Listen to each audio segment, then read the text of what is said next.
As palavras não dizem tudo, mesmo que o tudo seja fácil de dizer. Com certeza fala bem melhor o tudo, se sua atitude manifesta o que crê. Com a graça do Senhor, nós chegamos no capítulo 5 de Tiago, versículo 7. E eu gostaria de ler do 7 ao 12, embora nós não vamos tratar do 7 ao 12 hoje, nós vamos ficar no versículo 7 e 8, e se conseguirmos, preencher o que está no versículo 7 e 8, eu gostaria de ler do 7 ao 12, porque aqui tem uma nova divisão nessa carta.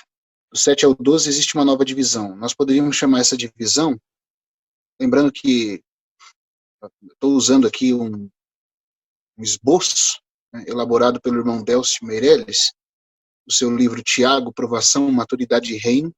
Provavelmente nós vamos publicar mais uma vez. E naquele esboço, então, aparece essa outra divisão. Fortalecendo o coração na provação.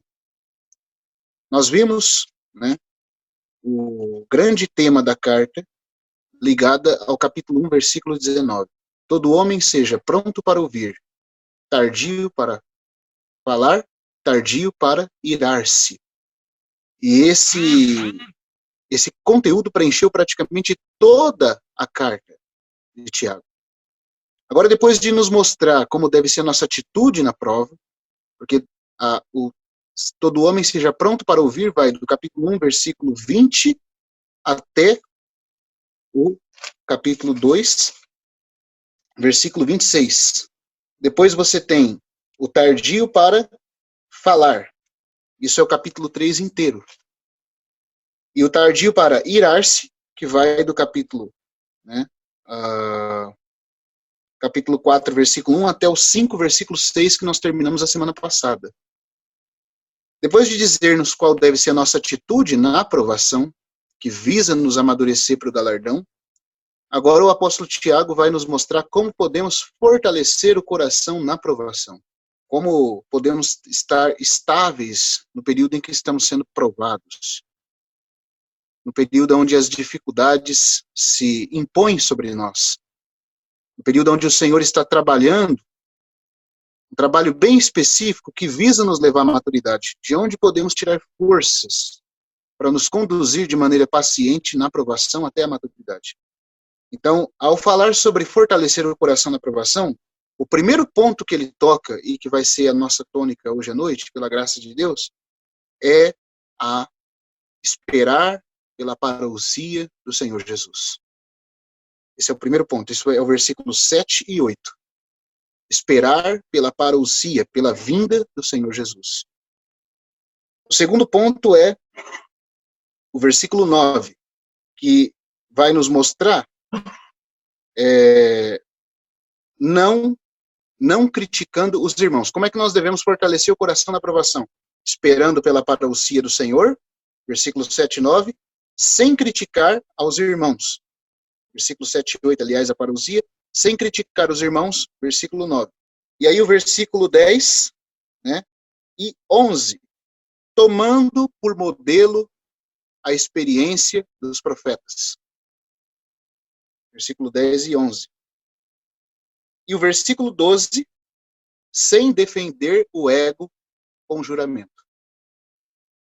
Então, esses são os pontos que nós vamos ver nessa sessão, fortalecendo o coração na aprovação. Vamos ler do versículo 7 até o 12.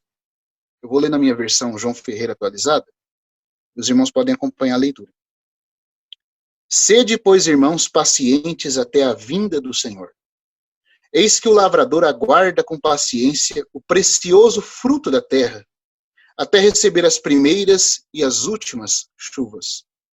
Sede vós também pacientes, e fortalecei o vosso coração, pois a vinda do Senhor está próxima. Irmãos, não vos queixeis uns dos outros, para não serdes julgados. Eis que o juiz está às portas. Irmãos, tomai por modelo no sofrimento e na paciência os profetas, os quais falaram em nome do Senhor. Eis que temos por felizes os que perseveraram firmes. Tendes ouvido da paciência de Jó, e viste que fim o Senhor lhe deu, porque o Senhor é cheio de terna misericórdia e compassivo. Acima de tudo, porém, meus irmãos, não jureis, nem pelo céu, nem pela terra, nem por qualquer outro voto. Antes, seja o vosso sim, sim, e o vosso não, não, para não cairdes em juízo. Então, esses são os 4 pontos que Tiago nos apresenta como meios de fortalecer o coração na provação. O primeiro deles é o que, pela graça de Deus, nós vamos nos concentrar. Esperar a parousia do Senhor. Irmãos, o versículo 7 e 8, como todos os outros, é muito especial, e ele já começa colocando o foco dele, que é que precisamos estar com o coração fortalecido, ao mencionar como primeiro item essa questão, a esperança da parousia. Sede, pois, irmãos, pacientes até a vinda do Senhor. A palavra vinda aqui no grego não é aquela usada, chamada epifania, mas sim parousia. Parousia é um termo grego que significa presença junto, ou a presença junto a algo. Era uma palavra muito específica usada, não só pelos escritores do Novo Testamento, mas até mesmo pelos escritores da época, né, greco-romana em que o Novo Testamento foi escrito. Ela tem um significado bastante peculiar. A palavra epifania difere dela em que sentido? A palavra epifania vem de epi, que em grego é o prefixo para sobre ou no alto, acima de, e fanios, de manifestação, de brilho, de esplendor. Então, quando o Novo Testamento fala da epifania do Senhor Jesus, ele está mencionando a vinda dele em glória, visível. E quando o Novo Testamento menciona a parousia do Senhor, ele está mencionando a sua vinda, a sua presença para resolver e realizar certas coisas entre o seu povo e também no mundo. Agora, os irmãos, se nós estudarmos a Bíblia com cuidado, os irmãos vão ver que a parousia e a epifania, embora ambas se referem à vinda do Senhor, elas não se referem ao mesmo tempo. Elas não se referem a essa vinda em um mesmo momento. Existe uma expressão, eu quero gastar um tempinho com os irmãos nisso, para ficar claro primeiro, senão nós não temos como ver a profundidade da questão aqui envolvida. Tem uma expressão usada por Paulo em 2 Tessalonicenses capítulo 2, peço que os irmãos abram comigo lá. 2 Tessalonicenses 2, capítulo 2, versículo 7 em diante. Essa grande perícope aqui a respeito do dia do Senhor e da manifestação do homem do pecado, do filho da perdição, o apóstolo Paulo vai nos dizer aqui como se dará a epifania do Senhor Jesus e a relação disso com a parousia. Capítulo 2, versículo 7 diz assim: com efeito, o mistério da iniquidade já opera, e aguarda somente que seja afastado aquele que agora o detém. Então será de fato revelado o iníquo, a quem o Senhor Jesus matará. A palavra grega não é matar, é anelei, significa anular, tornar sem efeito, porque o anticristo vai ser lançado vivo dentro do lago de fogo. Então, a tradução João Ferreira, quando fala que o Senhor Jesus matará o anticristo, a própria tradução bíblica, não é a Bíblia que está errada, é a tradução. Ela contradiz o texto de Apocalipse, que diz que a besta e o falso profeta foram lançados vivos para dentro do lago de fogo. Então aqui a tradução não é matará, mas anulará, tornará sem efeito, tornará sem nenhum tipo de capacidade. A quem o Senhor Jesus anulará com o sopro de sua boca e o destruirá. Agora presta atenção como é que Paulo descreve aqui, irmãos. Pela manifestação da sua vinda. Essa expressão manifestação da sua vinda, essas duas palavras usadas aqui, são as duas palavras gregas. Manifestação é epifania e vinda é parousia. Então você deveria ler assim: ele o anulará com o sopro de sua boca e o destruirá pela epifania da sua parousia. Ou seja, a parousia consuma-se na epifania. É a parousia do Senhor que, num determinado momento, se torna a sua epifania. Mas a parousia é um processo, é um período da vinda do Senhor que se dá antes que venha se tornar a sua epifania. Então, essa palavra, por exemplo, na Grécia Antiga, quando se dizia que um imperador se levantava do seu trono para visitar uma determinada cidade, ou um procônsul numa região governada por esse determinado procônsul, então aquele período em que ele se levantava, né, do seu trono imperial e estava em viagem até chegar àquele lugar para resolver o assunto, aquilo era chamado da sua parousia, era o tempo da sua presença em cortejo naquela cidade. E essa presença do imperador, a sua vinda presencial, sempre significava algumas coisas. Significava colocar o governo em ordem, punir certas coisas e melhorar outras. Era sempre nesse contexto que a palavra parousia era usada. E aqui Paulo diz que o Senhor vai ter a sua parousia. Esse é o momento em que ele se levanta do trono e desce em direção à terra. Todo esse processo da vinda do trono até os ares é a sua parousia.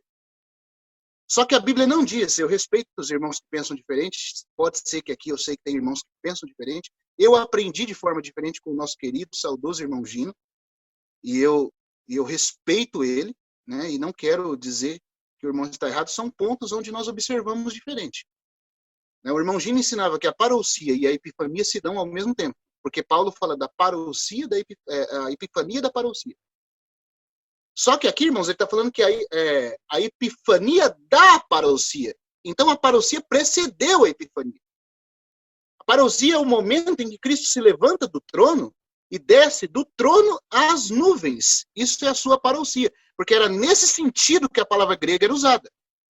Numa viagem em cortejo para um determinado lugar. E quando o Senhor Jesus está sobre as nuvens, como filho do homem, com a foice na mão, de acordo com Apocalipse 14, a hora em que ele resplandece, de modo que toda a terra o possa ver, na conclusão dos últimos 7 anos no Armagedon, aí a sua parousia, que foi a vinda do céu até a nuvem, se torna uma epifania, uma aparição no alto. Mas de modo nenhum a Bíblia está dizendo que as duas coisas ocorrem ao mesmo tempo. Elas são coisas que ocorrem correlacionadas. Mas a parousia é um período que, por fim, se torna uma epifania. Quando essa parte da sua parousia se torna visível no céu. Aí você tem que olhar para cima, e você o vê resplandecendo. Irmãos, o ponto que eu quero tocar aqui é que Tiago diz para nós que o que fortalece o nosso coração em primeiro lugar não é esperar pela epifania do Senhor. Não é esperar, irmãos, por nenhuma melhoria significativa nesse mundo, mas é nós esperarmos na expectativa pela parousia do Senhor. Porque a palavra grega usada em Tiago 5 fala de parousia. Agora, a parousia, que é esse momento em que ele se levanta do trono e arrebata os vencedores, é um momento secreto. Por isso que o nosso coração é fortalecido. Porque nós vamos ter que obrigatoriamente ter que vigiar e orar. Porque nós não sabemos o dia e nem a hora. Se o nosso coração tiver com a esperança em alguma coisa dessa terra, isso já nos desqualifica para o arrebatamento. Isso já nos tira daquela condição que Lucas 21 diz que nós devemos ser encontrados a fim de sermos arrebatados. Então, o que pode nos guardar e fortalecer o nosso coração? Em primeiro lugar, a esperança do iminente arrebatamento. No início da parousia do Senhor. Eu até estava pensando, enquanto eu estava meditando nisso à tarde, irmãos, depois eu estava até tomando banho e o Senhor começou a falar ao meu coração e me veio uma frase que eu queria até repartir com os irmãos aqui, uma frase que eu penso que o Espírito Santo me fez perceber na hora. Aonde não há expectativa pela parousia, haverá o desleixo da apostasia. Aonde não há expectativa da parousia, haverá o desleixo da apostasia. Como guardar-se da apostasia? Esperando a parousia. Quando o cristianismo deixa de focar a vinda do Senhor, os irmãos não vão precisar ir longe, eu não vou precisar aqui convencer vocês com provas. Basta olhar a cristandade de hoje. Quantos cristãos têm dado ênfase à vinda do Senhor Jesus? Em que lugares você ouve falar que o Senhor está para voltar de forma iminente? Praticamente nenhum. A cristandade, de certa forma, perdeu, já há muito tempo, o foco e a esperança bendita do Senhor que vem. A oração do Espírito Santo, o Espírito e a noiva dizem vem. Não tem encontrado eco no coração da grande cristandade. Sabe por quê, irmãos? Porque a grande cristandade não é a noiva. A noiva é a igreja, é o corpo. E no período do reino milenar, essa noiva é apenas os vencedores. Então, apenas aqueles que amam a vinda do Senhor pedem para que ele volte. A doutrina do amilenismo, que nega o milênio e a vinda gloriosa do Senhor para reinar sobre essa terra, essa doutrina começa ali já na Idade Média a tomar força. Ela já tinha começado antes, até mesmo entre os pais da igreja, mas ela toma força na Idade Média. Quando Joaquim de Calábria passa a interpretar que a besta seria um falso papa e o clero romano, e que estava em poder daqueles que obedeciam ao Espírito Santo depor e lutar contra a besta e vencê-la, para que então Cristo retornasse. A partir dali, irmãos, a interpretação a respeito da vinda do Senhor Jesus sofre uma perversão, uma distorção tão violenta, que até os reformadores, como Lutero, Wycliffe e pré-reformadores, Calvino, Zwingli e vários outros, passam a interpretar que as profecias de Apocalipse 14, que falavam com respeito ao anticristo, estavam se cumprindo nos dias deles, e que eles tinham que derrotar a besta, senão Cristo não poderia voltar. E aí a igreja se envolve, e não é de se admirar que ela se envolva em política, ela se envolve em questões sociais, em questões desse século mau, porque ela acha que é o dever dela preparar o mundo para o retorno do Senhor. E que a menos que ela faça da terra o reino de Deus, Cristo não pode voltar. Só que isso, irmãos, vai gerar uma coisa terrível. Vai fazer o coração dos irmãos apostatarem da esperança do céu. Vai fazer com que nós tenhamos nossos olhos em ativismos sem a presença do Senhor. Ô, irmãos, a vinda do Senhor, a parousia dele, é o que ele disse que ninguém sabe o dia e nem a hora. E se o nosso coração pulsa por esse dia, pulsa pelo momento em que nós vamos estar com ele, assim mesmo se purifica, como diz o apóstolo João, todo aquele que nele tem essa esperança. Quando não se prega mais a vinda do Senhor, quando a igreja vai se mundanizando, se secularizando, você tem hoje até pensamentos e correntes cristãs que dizem que nós temos sim que nos envolver com política, que nós temos sim que nos envolver com economia, que nós temos que nos envolver com projetos desse mundo, porque a mostarda tem que virar uma árvore, interpretando de maneira errada a parábola da mostarda. Por quê? Porque começa-se não dar ênfase à vinda do Senhor Jesus, mas sim à igreja, preparando um mundo para ele retornar. Irmãos, a mudança desse mundo não vai acontecer por causa da igreja. O Salmo 110 é bem claro em dizer: disse Javé ao meu Adonai, assenta-te à minha destra, até que tenha chegado a hora de eu. Nossa versão atualizada não traz isso. Talvez o João Ferreira foi um pouco influenciado pelo conceito calvinista. Até que tenha chegado a hora de eu colocar os teus inimigos por estrado de teus pés. Não é a igreja que vai fazer com que a terra se torne o reino de Deus. Isso tem sido um grande engodo, um engano que Satanás tem usado para envolver os cristãos cada vez mais numa espiritualidade fraca, terrena, demoníaca até mesmo. Por que demoníaca? Porque é animal e demoníaca, como diz Tiago. Só se preocupa com as coisas dessa vida. E se você tenta ser um pouquinho mais espiritual para dizer que você está guardando o Senhor, que é isso? Você não precisa ter tanto tão espiritual dessa forma. Nós temos que ser mais humanos. Mas o Senhor Jesus, que é homem, muito mais homem do que qualquer um de nós, porque ele é o genuíno homem, disse que nós somos como o trigo, que a hora que amadurece, solta as raízes e é colhido. Nós não temos nada a ver com a figueira. Nós não temos nada a ver com as bênçãos de Israel, que são terrenas. Aí, do amilenismo, surge também o conceito da teologia da prosperidade, criando raízes ali. Porque é agora que a igreja tem que reinar, é agora que ela tem que governar, é agora que ela tem que se impor sobre esse mundo. E se é agora que tudo isso tem que acontecer, então é agora. A época das bênçãos.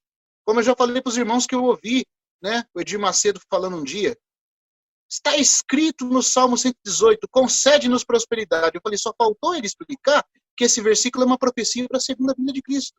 A igreja não está no tempo de prosperidade, irmãos. Nós não estamos no tempo de governar, nós não estamos no tempo de nos fincar as raízes nessa terra. Mas por onde você passa, você vê cristãos. Cristãos do ramo reformado, conservador, cristãos católicos, cristãos da teologia da prosperidade, todos cada vez mais fazendo movimentos de se apegar a essa terra, de querer lucrar alguma coisa aqui, de ter alguma esperança aqui. Em lugar nenhum você ouve falar do iminente e secreto retorno dos céus. Isso é como algo que protege a nossa mente. Se nós não tivermos a mente desejosa, queria dizer para os irmãos, isso é tão sério que o livro de Hebreus diz que nós só vamos ser considerados casa de Deus, o povo em quem ele pode confiar e manter seu testemunho, se nós conservarmos até o fim a ousadia e a exultação da esperança. O que é a esperança? É a vinda do Senhor. Mas, irmãos, quando nós mencionamos a vinda do Senhor, nosso coração bate mais forte. Nós exultamos. A expectativa, né, gera em nós um temor, gera em nós um desejo de santidade. Ou nós falamos da vinda do Senhor só como uma coisa escatológica, para se estudar profecia. Nós temos em nós o espírito de arrebatamento. Aquilo que o irmão Atimani falava que Deus dá a alguns servos. E que provavelmente ele fazia referência muito claramente à irmã Margaret Barber. Aquele desejo de encontrar o Senhor ao virar a esquina. Se nosso coração não tem a exultação da esperança, irmãos, nós temos muita chance de ser contado entre aqueles que ficaram prostrados no deserto. Nós não perdemos a vida eterna, mas nós também não entramos em Canaã. Contra quem foi que Deus se irou, diz o escritor aos Hebreus, e disse, não entrarão no meu descanso? Não foi contra aqueles que tirou do Egito por mão de Moisés? Irmãos, isso é muito sério. Se nós não tivermos a esperança, a exultação, se nossa mente não estiver focada no céu, ela vai se focar na terra. Aonde não tem expectativa pela parousia, haverá o desleixo da apostasia. O que guarda o nosso coração em primeiro lugar da apostasia? A esperança da parousia, da vinda do Senhor. E é uma esperança que não tem dia nem hora marcada. É por isso que nós ficamos num estado de vigilância. É por isso que nós levamos a sério. É por isso que nós temos que saber que temos que nos santificar. É por isso que o mundo perde o seu valor.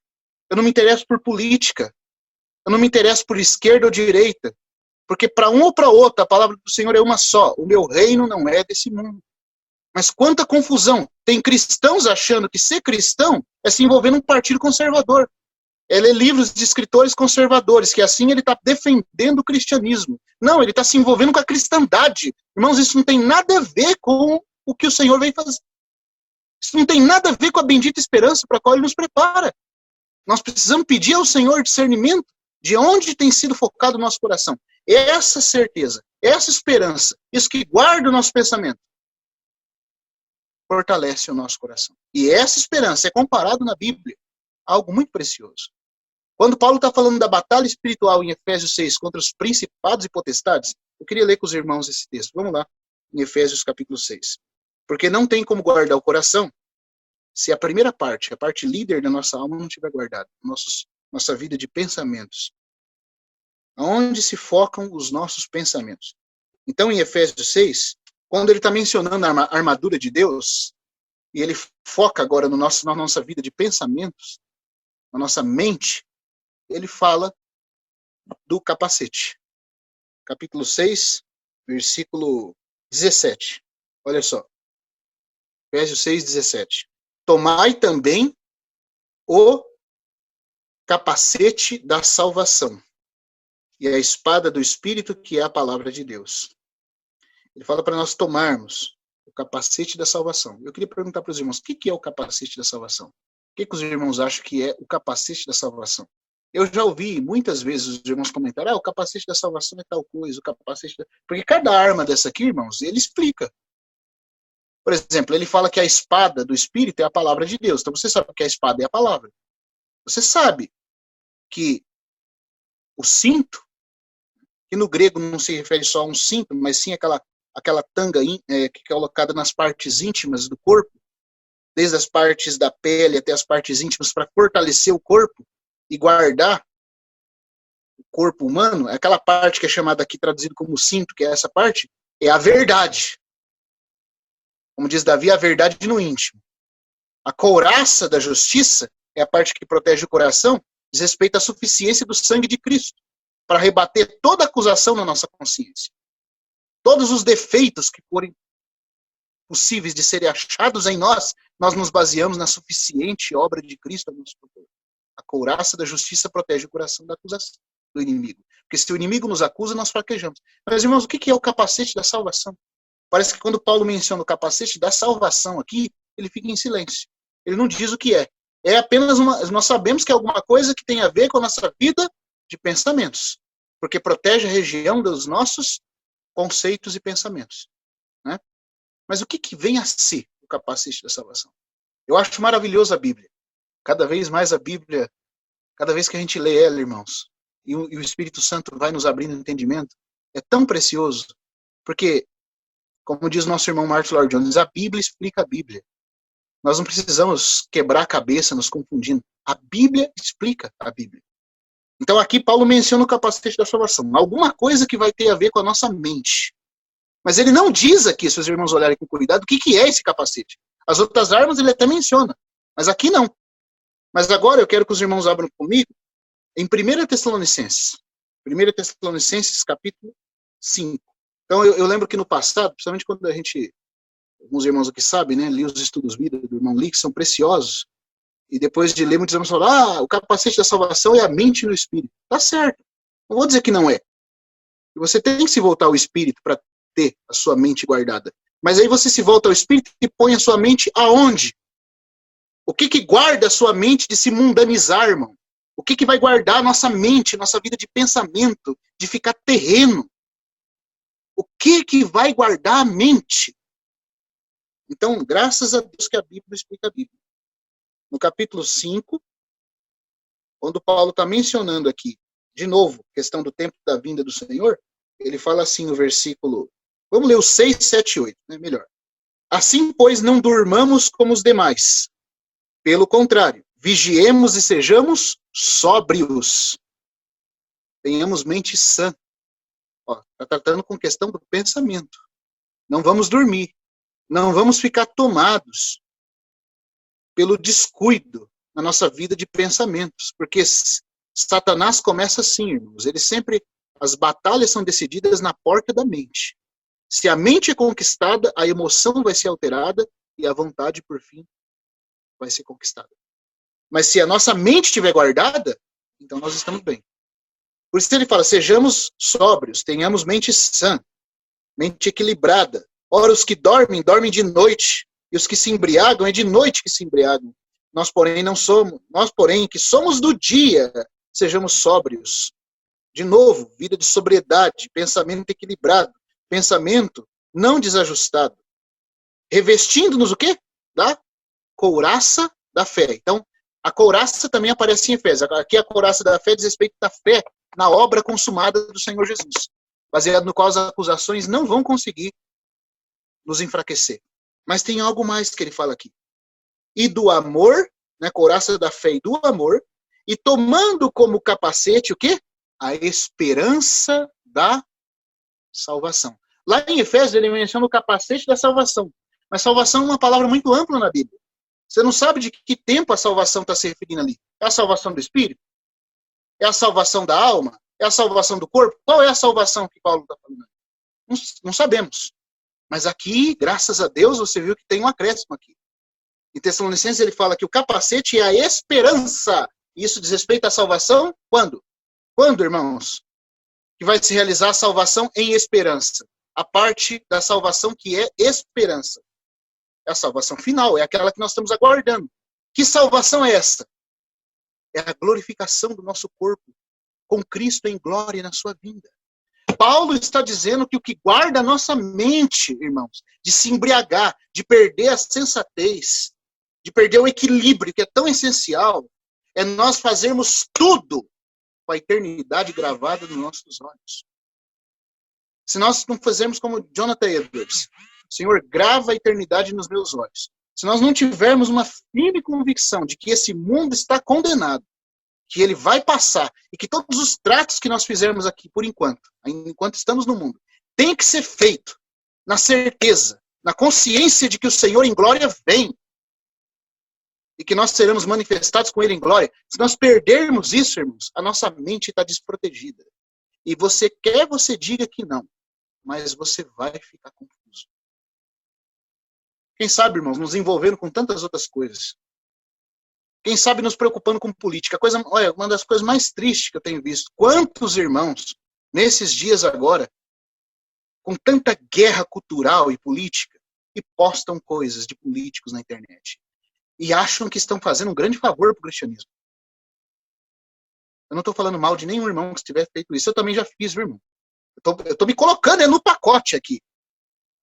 Porque sem essa bendita esperança, sem esse foco na vinda do Senhor Jesus, todos nós fazemos isso. Todos nós acabamos achando que nós temos que nos envolver. Que nós temos que alimentar alguma esperança no Jair Messias, no Trump, sei lá, em quem mais. Nós vamos ficando desequilibrados, começamos a confundir fé com filosofia. Eu falo por mim, tá, irmãos? Eu estou me pondo aqui. Começa a trocar, sem querer. Eu vou falar de mim, tá? Isso aqui é a questão do meu coração. Muitas vezes, depois de um tempo de conhecer a guerra cultural, de conhecer o conservadorismo, eu passei a dizer assim, mas para que eu vou ler o Atmani se eu tenho Olavo de Carvalho? Olha, irmãos, olha a besteira.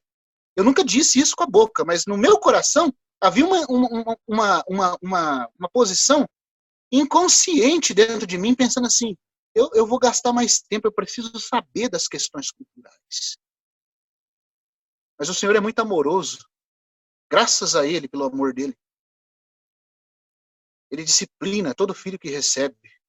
Bastou uma opressão maligna, um ataque de Satanás, causando pensamentos recorrentes durante um tempo que eu experimentei, e o senhor Olavo não serviu para nada. Aí eu tive que voltar para aquele irmão chinês e abrir a Bíblia e dobrar o joelho e orar. Sabe por que Deus permite essas coisas? Para nos libertar desse engano. É um engano. Eu estou falando isso aqui, eu sei que os irmãos, no caso, não tem talvez esse problema, mas irmãos, vocês estão tudo aí, né, desejosos da vinda do Senhor, né? É só, eu agora falando de mim, eu sei que eu passei por esse problema. E sei que se a gente não cuidar, nós caímos nesse problema.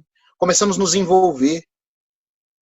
Achar que o ideal da vida cristã é ter uma boa família. Não que nós não tenhamos que ter uma família que glorifique a Deus, mas o alvo da vida cristã não é ter uma boa família, não é ter dinheiro, não é ter carro, não é ter prosperidade, não é nos envolver com questões culturais, com filosofia. Não gera vida. Não nos santifica. Não nos equilibra, não nos prepara, não fortalece o nosso coração. No meio da prova, você vai ler o quê? Roger Scruton? No que ele vai te ajudar? Que certeza vai ser implantada no nosso coração, irmãos? Tem muitos e muitos e muitos e muitos irmãos. Tem irmãos voltando para a Igreja Católica. A gente não fica sabendo de tudo, mas no nosso meio, principalmente, com os irmãos que a gente está tendo comunhão, mas tem muitos irmãos voltando para a Igreja Católica. Voltando para movimentos culturais apenas, e cada vez sedimentando a esperança nesta terra. Por quê? Mente desguarnecida. Não sabe avaliar as coisas com a perspectiva correta. O Senhor vem. O Senhor vem. E a sua vinda é iminente. O que eu tenho que fazer? Vigiar e orar. Eu quero que os irmãos abram comigo também Lucas, nessa meditação, Lucas 21. Quero que a gente note uma coisa pequenininha, uma expressãozinha que não aparece na nossa Bíblia, mas aparece no texto original. E se a sua versão tiver, parabéns para ela, que traduziu mais fiel que está escrito. Veja, Tiago está dizendo, fortalecei o vosso coração, pois a vinda do Senhor está próxima. A primeira coisa que fortalece o nosso coração é a certeza de que o Senhor vem. De que a sua parousia pode se iniciar a qualquer momento. E no pouco tempo que eu ainda tenho, depois da gente ler o texto de Lucas, eu quero mostrar para os irmãos por quê. Que aquela fala do irmão Stephen Kuhn tem todo sentido. Quando ele dizia assim, irmãos, já não resta, tanto ele como o irmão Christian disse isso, nenhuma profecia a se cumprir para que o Senhor Jesus retorne. Ele não está falando, irmãos, da epifania do Senhor Jesus, do retorno em glória. Essa só se dá depois dos 7 anos, porque quando a Bíblia fala que nós não sabemos nem o dia nem a hora, ela não está falando, irmãos, da vinda gloriosa dele como o sol da justiça. Ela está falando daquele momento que ele vem como na fase como ladrão para arrebatar e levar os seus. Esse dia e hora ninguém sabe, mas daquela que ele aparece brilhando no céu, essa aí tem como saber dia e hora. Essa aí tem como saber até o mês. Essa aí tem como saber o dia e a hora. Como é que eu sei? Quando iniciar os 7 anos, depois que concluir os 7 anos, passado 2.300 tardes e manhãs de Daniel, o santuário será purificado, o santo dos santos será ungido, e o Messias se assentará no seu trono. A vinda gloriosa tem como saber a partir da última semana de Daniel, quando o acordo for feito. Mas a vinda secreta, a fase secreta, que é para tomar os vencedores, a parousia, essa não tem como saber, porque ela precede até mesmo os 7 anos finais. Todas as outras 19 profecias que tem para acontecer, irmãos, vão acontecer depois dessa vinda secreta, não antes. Então, bom, vamos ler aqui, senão eu não consigo nem entrar no versículo. Vamos para Lucas 21. Depois a gente continua um pouquinho. Versículo 34, 35 e 36. Acautelai-vos por vós mesmos, para que nunca vos suceda que o vosso coração fique sobrecarregado. Questão de coração, questão de mente, com as consequências da orgia e da embriaguez e das preocupações deste mundo, e para que aquele dia não venha sobre vós repentinamente como um laço, pois há de sobrevir a todos os que vivem sobre a face de toda a terra.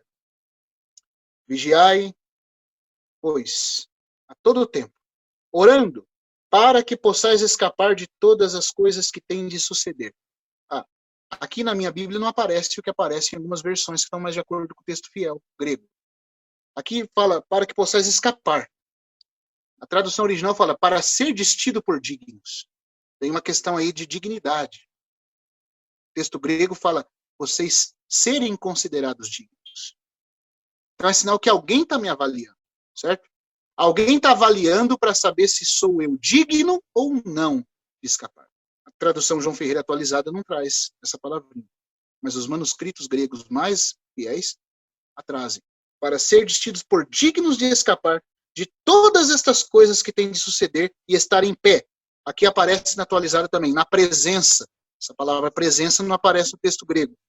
Deveria ser traduzido de estar em pé diante do Filho do Homem. E o termo grego diante do significa na presença imediata. Diante dele. Dele mesmo. E não na presença espiritual dele, mas na presença imediata do Filho do Homem. Aqui está falando claramente, irmãos, de Deus avaliando alguém, considerando essa pessoa digna para colocá-la diante, na presença imediata do Senhor Jesus. Está falando de arrebatamento. Mas tem que vigiar e orar. Tem condições a cumprir. E no que diz respeito a esse arrebatamento, não tem nada, irmãos, que diga nem o dia nem a hora. A única coisa que nós temos como saber é que ele precede a última semana de Daniel. Porque a última semana de Daniel não é um assunto ligado à igreja. É um assunto ligado a Israel. Mas o assunto ligado a Israel só acontece depois que os vencedores da igreja são tomados. Não pode acontecer antes. Irmãos, tenha certeza que isso vai se dar. Desejar isso. Guarde no nosso coração. Desculpa falar de novo da minha própria experiência de novo. Quantas vezes, pela esperança, irmãos, de que a qualquer momento o Senhor poderia tomar os seus vencedores. Quando eu comecei a estudar esse assunto, às vezes eu nem dormia, meditando nisso à noite. Durante o dia, meu viver na escola, quando eu ainda estava estudando, no relacionamento com pessoas, com irmãos, era diferente. Isso não é ser fanático. Isso é ser cristão. O mundo considera isso um fanatismo. Mas nós não. Nós somos uma noiva à espera de um noivo, que pode voltar a qualquer momento. E como diz o irmão Nick, que noivos separados não desejam ardentemente se encontrar? Se nos chamam de fanáticos porque nós estamos esperando a vinda do Senhor, diga para eles, o que há de fanático em um noivo esperar por uma noiva, e uma noiva esperar ardentemente por um noivo.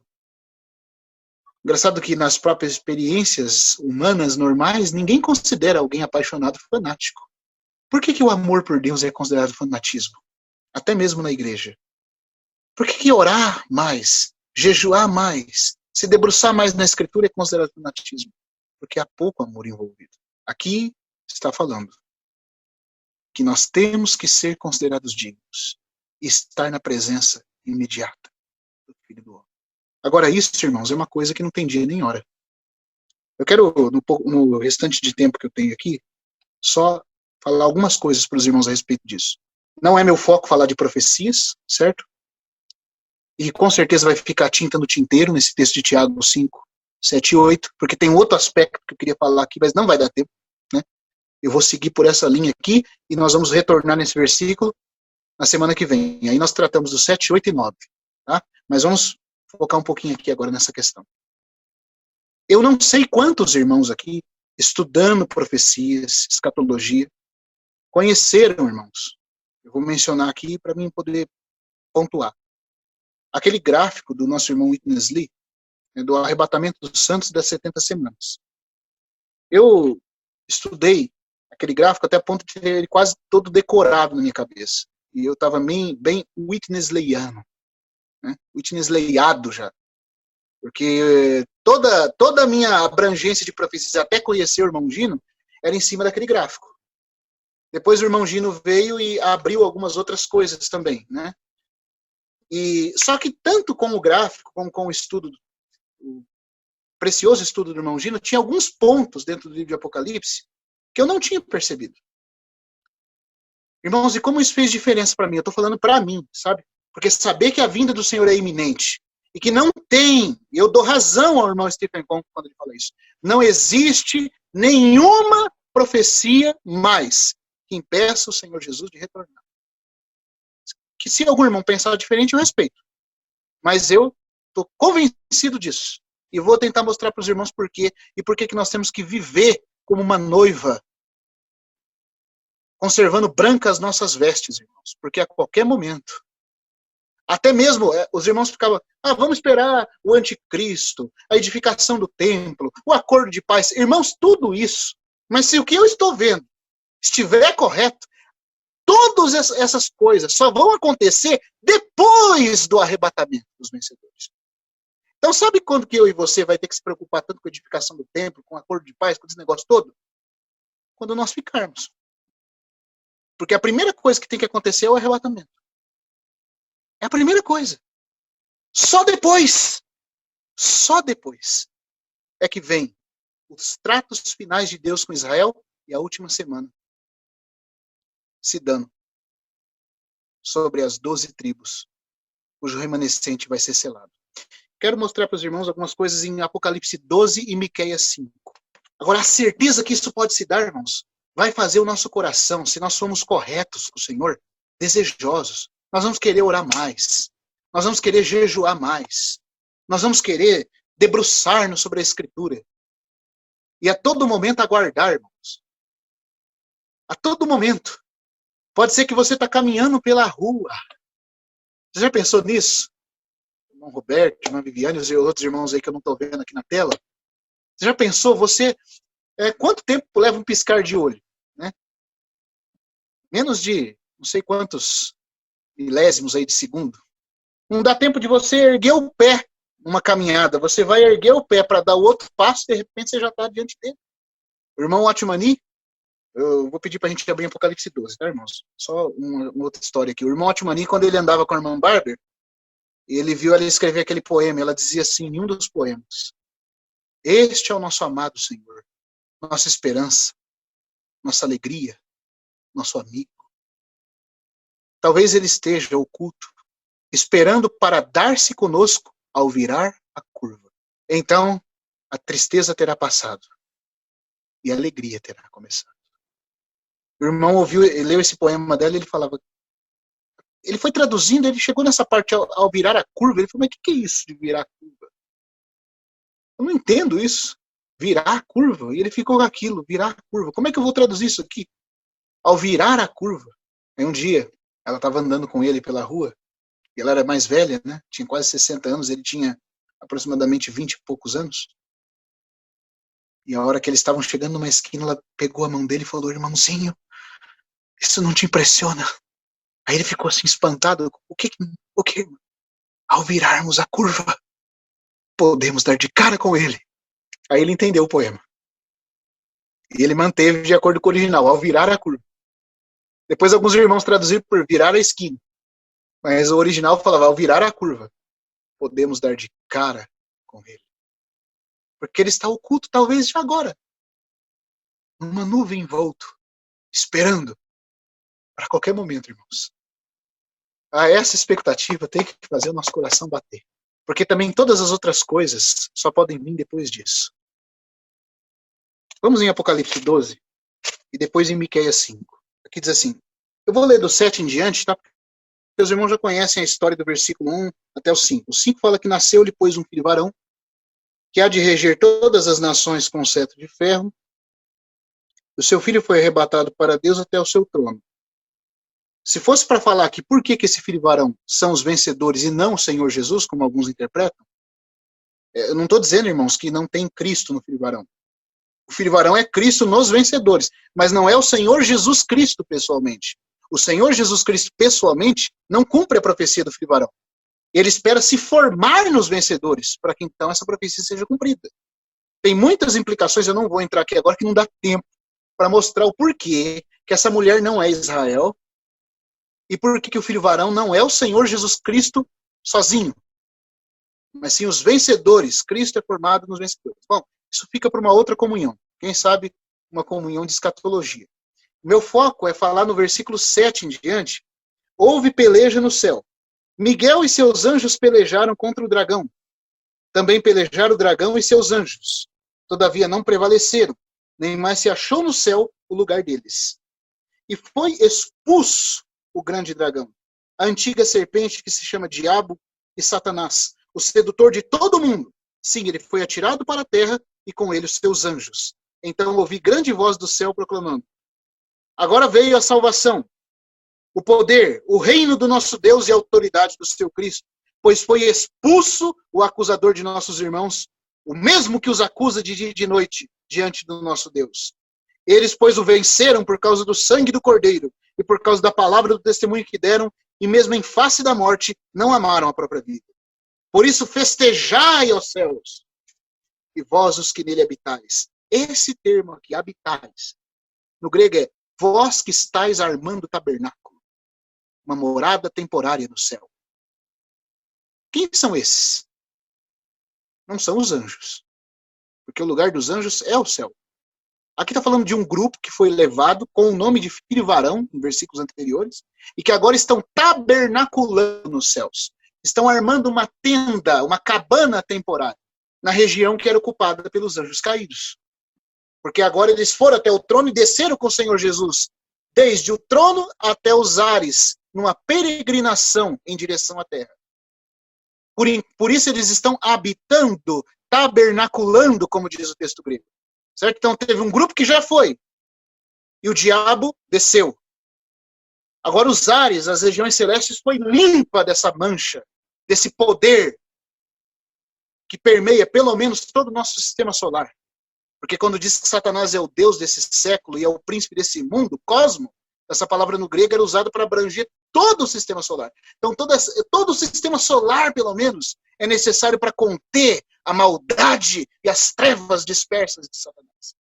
Mas por que vai ficar tão terrível essa terra, irmãos? Porque quando ele for jogado, todo esse poder disperso vai se concentrar no nosso mundo. Mas a hora que ele é jogado, o Senhor Jesus desce do trono, armando tabernáculo, tenda temporária, uma peregrinação pelos ares em direção à terra. Por isso fala, os que nele habitais, os que nele estáis armando o tabernáculo, tem que se alegrar, porque ele caiu para a terra. Sim, alegria para quem já foi. Mas ai daquele, vós os que nele habitais. Aí fala assim, ai da terra. Para o céu é alegria.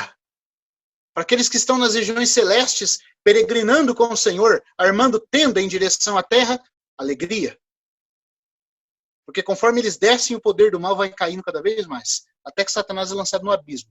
Mas enquanto o Senhor não pisar nessa terra e Satanás for lançado aqui, ai da terra e do mar, pois o diabo desceu até vós, cheio de grande cólera, sabendo que pouco tempo lhe resta. Aí olha só, o versículo 13 fala, quando, pois, o dragão se viu atirado para a terra, o que ele fez? Perseguiu a mulher que dera à luz o filho varão, certo? Essa mulher que é o povo de Deus que ficou. O filho foi, a mulher ficou. E foram dadas à mulher as duas asas da grande águia, para que voasse ao deserto, ao seu lugar, aí onde é sustentado durante um tempo, tempos e metade de um tempo. Se nós olharmos o versículo 6, irmãos, nós vamos ver que esse tempos, são meses de 30 dias exatos, que não são de acordo com o calendário gregoriano, é de acordo com o ano astrofísico verdadeiro. Então nós vamos ter 1260 dias, são 3 anos e meio. É um tempo, 2 tempos, um tempo, 1 ano, 2 tempos, 2 anos, e metade de um tempo, 3 anos e meio, certo? A serpente, então, o dragão, vai perseguir a mulher durante 3 anos e meio, correto? E agora eu quero fazer uma pergunta para os irmãos. Cadê a besta? Cadê o anticristo? Veja, já começou os primeiros 3 anos e meio e nada da besta. A besta vai governar durante 3 anos e meio, mas a besta nem surgiu aqui ainda. Esses 1260 dias primeiros é o dragão que está perseguindo. Ou seja, é Satanás que está fazendo a perseguição, pessoalmente. Só depois, irmãos, que passa os primeiros 1260 dias, ou seja, metade dos 7 anos, é que Satanás evoca o anticristo do abismo para governar os últimos 3 anos e meio que faltam. Os irmãos estão conseguindo acompanhar? Mas veja só, antes de começar os primeiros 3 anos e meio dos 7 anos, os primeiros 3 anos e meio dos 7 anos, ou seja, e por contrapartida, então, e por consequência, né, quero dizer, começar os 7 anos, o filho varão já foi. O filho varão foi levado não na metade da semana, como muitos irmãos acreditam. Ah, nós vamos ver o acordo de paz, nós vamos ver o anticristo fazendo acordo de paz, aí eu vou ter 3 anos e meio, irmão, para me preparar. Não, irmão.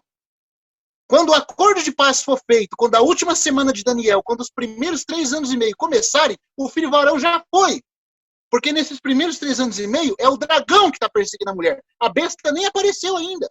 Então toda essa esperança dos irmãos, irmão, quem será que é o anticristo? O templo vai ficar de pé? O acordo de paz foi selado?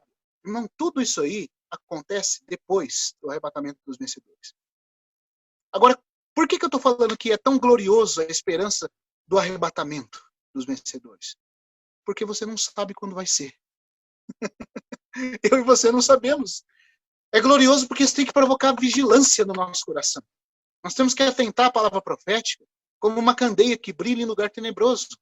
Ela é uma candeia que brilha em lugar tenebroso até que o dia clareie e a estrela da alva nasce em nosso coração. A estrela da alva nascendo no coração é um sinal de que o dia está para clarear. Então aqui está dizendo muito claro que o dragão está perseguindo durante um tempo, 2 tempos, metade de um tempo. Aí os irmãos sabem, ele arroja um rio que vai em busca da mulher, Deus socorre a mulher, né? Aí o dragão se ira e vai fazer guerra contra o restante da sua descendência, são divididos em 2 grupos. Agora essa mulher, né, de forma misteriosa, se torna a sua própria descendência em 2 grupos. Os que têm os mandamentos de Deus são os judeus, a quem foi confiado os mandamentos e os oráculos, e os que têm o testemunho de Jesus, que são os cristãos que ficaram. E aí fala que ele vai guerrear contra eles e ele se põe em pé sobre a areia da praia do mar. E como a Bíblia não tem capítulo nem versículo, né? Isso foi colocado na Idade Média, aí João vê, quando o dragão para sobre a areia da praia do mar, o capítulo 13 diz, vi emergir do mar uma besta. Agora chegou o anticristo. Mas esses primeiros 3 anos e meio, o anticristo nem apareceu ainda. Então quem está esperando que nos primeiros 3 anos e meio vai ter paz, muita alegria, e tem irmão, eu já vi, irmãos, eu estou falando isso aqui porque eu já vi, eu mesmo já fui um desses que falei, olha, vamos supor que aconteça o acordo de paz. A hora que acontecer, eu vou me dar ao Senhor de uma forma que eu nunca me dei. A hora que eu ver o anticristo selando o acordo de paz, aí eu tenho 3 anos e meio para me preparar. Irmão, só que o anticristo só vai selar acordo de paz depois que os vencedores já foram levados. E já estiverem tabernaculando os céus. Não tem besta aqui no capítulo 12 ainda. E Satanás já está fazendo uma perseguição. Então isso indica para nós muito claro que as profecias da grande tribulação, do acordo de paz, do anticristo, isso são coisas que Deus fez com Israel. Nós temos que estudar, porque à medida em que o cenário mundial vai se aprontando para isso, nós sabemos que o arrebatamento então deve estar iminente, mas não tem como saber de hora. Porque as outras coisas tangíveis da última parte da profecia de Daniel só podem acontecer depois que isso aqui já se deu. Primeiro o filho varão é levado. E agora eu quero mostrar um outro versículo para os irmãos em Miqueias, para confirmar isso. Eu não estou falando isso aqui, irmãos, com o sentimento de que nós fiquemos, agora eu tenho uma outra escola de interpretação escatológica. Não é isso. É para nós ficarmos admirados de como vai ter cristão pego de surpresa. O que tem de gente na internet fazendo previsões a respeito de anticristo. Se é o genro do Trump, se é esse ou aquele, se o templo vai ser edificado. Só ficam focando nisso, mas falar da volta do Senhor, da santificação necessária, de vigiar e orar, e do entendimento correto da ordem dessas coisas, você quase não vê. Por isso que eu falo, nós temos que agradecer muito a Deus pela vida do irmão Christian, pela vida do irmão Delcio, pela vida do irmão Stephen, pela vida do irmão Gino, que são irmãos sérios, irmãos, que estudaram esses assuntos com seriedade, embora em alguns pontos divergissem, mas são irmãos sérios, que temiam e tremiam diante da palavra do Senhor. E que levam o nosso coração, quando a gente ouve eles, a ter um desejo, irmãos, de ser encontrado em santidade, porque esse dia vem. Esse dia vem. Pode ser amanhã, pode ser hoje à noite. Se acontecer, depois o acordo de paz é feito. Não tem problema nenhum. Você está entendendo? Porque se de fato o Senhor fosse voltar no meio da semana, então tem um monte de coisa que tem que acontecer ainda. Nós temos que aguardar a primeira edificação do templo, nós temos que aguardar primeiro o anticristo fazer o acordo de paz, quebrar o acordo de paz, aí quem sabe, né, nós vamos ser levados. Aí nós estamos 3 anos e meio para nos preparar, mas aí também dá para saber dia e hora, né? É na metade da semana. É no máximo quando tiver para completar metade dos 7 anos. Mas aqui não tem como saber dia e hora. E mesmo sem saber o dia e a hora, tem como perceber que são 7 anos finais da nossa era. Mas é que os 7 anos finais da nossa era tem a ver com os tratos de Deus com Israel. As profecias para Israel estão tudo cronometrado. Para a igreja não tem nada cronometrado. Porque a esperança da igreja é celestial. E o de Israel é terreno. Então, quando Deus estiver lidando com o mundo, tem que estar tudo cronometrado para eles. Agora vamos ver aqui Miqueias 5. Eu estou falando tudo isso aqui para dizer para nós o que Tiago frisou. É a esperança dessa parousia, dessa vinda iminente, que fortalece o nosso coração. E tem que ser conservado assim, irmãos, com esse espírito de algo que pode se dar a qualquer momento. Miqueias, capítulo 5, versículo 1. Agora, ajunta-te em tropas, ó filha de tropas, por-se-á sítio contra nós. Ferirão com a vara a face do juiz de Israel. E tu, Belém Efrata, pequena demais para figurar com um grupo de milhares de Judá, de ti me sairá o que há de reinar em Israel, e cujas saídas, as origens aqui, saídas, são desde os tempos antigos, desde os dias da eternidade.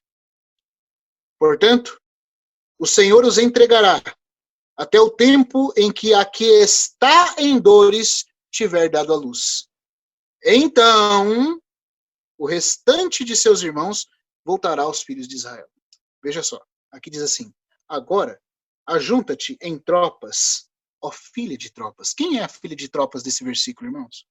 A Bíblia de outros estudiosos muitas vezes colocam que são os babilônicos, que Miqueias está com o telescópio do tempo, da profecia, olhando, né, 300 anos antes dos babilônicos, praticamente. Mas aqui não é os babilônicos. Como é que eu sei que não é os babilônicos e que o juiz de Israel aqui não é Zedequias? A Bíblia do Dr. MacArthur, na nota de rodapé, diz que a filha de tropas é a Babilônia e Zedequias é o juiz que foi ferido com vara. Só que tem um problema. Zedequias não foi ferido com vara. Zedequias foi vazado os olhos e acorrentado. Quem é o juiz de Israel que teve a face ferida com vara? Que bateram na cabeça dele e na sua face com caniço. O Senhor Jesus. Certo? Então a profecia não está se referindo ao tempo babilônico, do sítio babilônico. Está se referindo ao tempo do sítio romano que se deu nos dias do Senhor Jesus. Como consequência do que fizeram com o Senhor Jesus. Vai se ajuntar em sítio a filha de tropas contra nós aqui, Miqueias está falando do povo dele, o povo judeu, o povo de Deus, vai se ajuntar a filha de tropas em sítio contra eles. Por quê? Porque eles feriram com vara a face do juiz de Israel. A destruição do templo no ano 70, a dispersão dos judeus e a morte de muitos deles se deu porque eles rejeitaram o Messias. E não, como diz Jesus em Lucas e em Mateus, e não souberam que era devido à paz. O Senhor veio num jumentinho, entrou na cidade, na 69ª semana de Daniel, cumprindo a profecia, e eles não perceberam que era ele que estava diante deles. Irmãos. Eles rejeitaram o Messias, e o Senhor Jesus tinha dito para os fariseus, naquele período da blasfêmia, ele disse assim, quem comigo não ajunta, espalha. Vocês não querem ajuntar comigo, que sou o Messias? Então o que vai acontecer com vocês? Vocês serão espalhados. E foi o que aconteceu a partir do ano 70. O sítio romano do ano 70 veio sobre eles, porque eles rejeitaram o que era devido à paz. E rejeitaram o Messias. Certo? Aí fala, quem que é? Aí por isso que no versículo 2, depois de falar que o juiz de Israel ia ser ferido com vara na face, existe uma mensagem do irmão Gino muito boa, chamada Cristologia em Miqueias, nesse ponto aqui, que ele compartilha isso com muita riqueza de detalhes. Muito bom. Embora ele vai falar umas outras coisas, né, da questão da virgem aqui, mas na questão da Cristologia em Miqueias, ele apresenta com muita profundidade, muita glória, esse pedaço aqui, irmãos. E agora no versículo 3, ele vai explicar, no 2, aliás, quem é esse juiz que foi ferido? Por que foi tão grave a ação de ferirem com vara a face dele? E tu, Belém Efrata, pequena demais para figurar com um grupo de milhares de Judá, de ti me sairá o que há de reinar em Israel. Esse que que veio para reinar. Esse cujas saídas, as origens estão desde os tempos antigos, desde a eternidade. Ele é o juiz que foi ferido. Aí olha só o versículo 3. Portanto, porque eles feriram com vara a face do juiz de Israel. E esse juiz é o nosso Senhor Jesus, divino humano. É humano porque nasceu em Belém Efrata, mas é divino porque as suas saídas são desde a eternidade. Desde a eternidade ele está saindo. Aquelas aparições teofânicas do anjo de Javé no Antigo Testamento eram saídas daquele que é o segundo da Trindade, o anjo da sua presença. Esse agora se encarnou em Belém, foi rejeitado e ferido com vara.